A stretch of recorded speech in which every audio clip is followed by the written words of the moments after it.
Welcome to the Slop Farm. Enjoy the video. In this video, I will explain how to cook oatmeal on the stove. First, gather your ingredients. 1/2 cup of old-fashioned rolled oats, 1 cup of water or milk, and a tiny pinch of salt.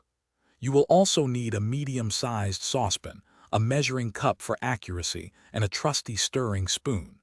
Having these items ready will make the cooking process smooth and enjoyable, ensuring a delicious breakfast.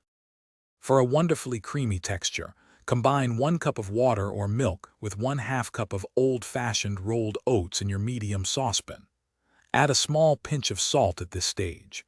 It truly brings out the natural sweetness and depth of flavor in the oats, making a huge difference. Now, place your saucepan on the stove and bring the liquid to a gentle, rolling boil over medium-high heat. As soon as your liquid reaches a gentle boil, immediately reduce the heat to low. This prevents the mixture from boiling over and allows the oats to cook slowly. Let the oatmeal gently simmer for about 5 to 7 minutes, stirring it occasionally to prevent any sticking to the bottom of the pan.